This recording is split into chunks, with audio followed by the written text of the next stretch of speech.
Here's the brief news from the world over this week.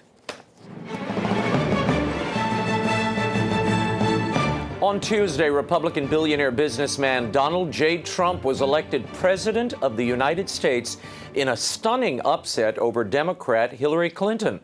Trump's improbable anti-establishment campaign gave him a convincing electoral college victory and will end 8 years of Democratic dominance of the White House. He'll govern with Congress under full Republican control. It'll be the first time since Herbert Hoover in 1928 that an incoming Republican president will govern with an elected majority in both houses of Congress.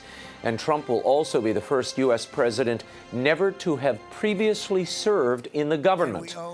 In his victory speech early Wednesday morning, Trump immediately looked to heal and lead the country in the wake of a deeply divisive campaign. Now it's time for America to bind the wounds of division. We have to get together. To all Republicans and Democrats and independents across this nation, I say it is time for us to come together as one united people. It's time. Standing before a crowd of heartbroken supporters on Wednesday, Hillary Clinton said during her concession speech that the election proved to be more divided than previously thought, but she also urged unity. I still believe in America, and I always will. And if you do, then we must accept this result and then look to the future. Donald Trump is going to be our president. We owe him an open mind and the chance to lead. Exit polls indeed reflected deep racial, gender, economic, and cultural divides between Trump and Clinton voters. The Trump victory was fueled by a surge of working-class voters across a band of Midwestern states, states that had previously anchored Democratic presidential victories for a generation. Not this time. Trump broke through Hillary Clinton's vaunted blue firewall with wins in Iowa, Wisconsin, Ohio, Michigan, and Pennsylvania. Then there were a few ballot initiatives of note. California, Nevada, Maine, and Massachusetts legalized recreational marijuana use, while Florida, Arkansas, and North Dakota voted to allow pot for medical purposes. Recreational pot was voted down in Arizona. Colorado, Arizona, and Maine will phase in a $12 an hour minimum wage. Washington State will raise its minimum wage to $13.50 by 2020.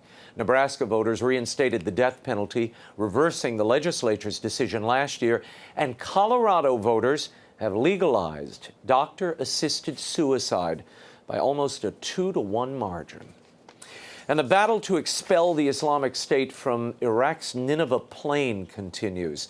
Iraqi Kurdish forces battled ISIS militants inside the Christian town of Bashika, east of Mosul. The offensive to reclaim the town is part of a broader push to drive ISIS out of Mosul, its last major stronghold in Iraq. Meanwhile, ISIS atrocities continue. Iraqi forces discovered a mass grave of 100 decapitated bodies on the southern edge of Mosul. Investigators found evidence of torture among those remains. And after retreating from Mosul's airport, Islamic State fighters have reportedly abducted some 1,500 families to use them as human shields.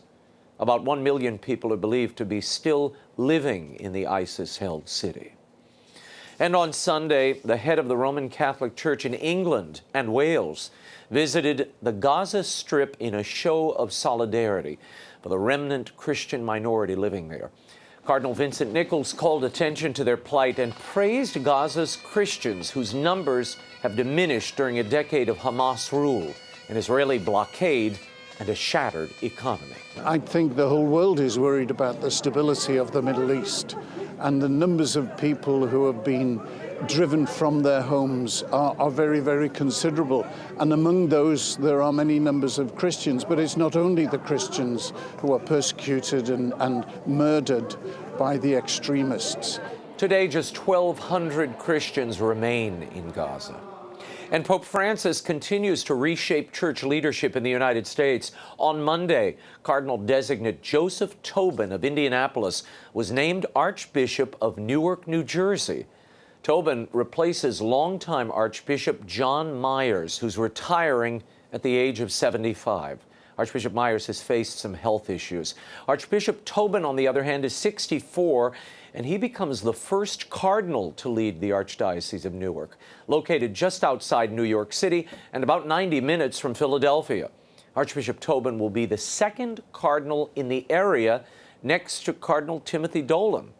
Tobin is seen by church observers as closely aligned with the thought of Pope Francis, and perhaps a check on the more conservative Archbishop Charles Chaput in Philadelphia, who has yet to receive a red hat.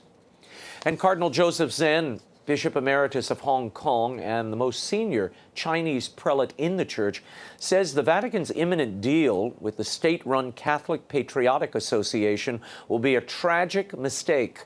The so-called deal would call for the Vatican to choose bishops only from those candidates submitted by the Communist Chinese authorities.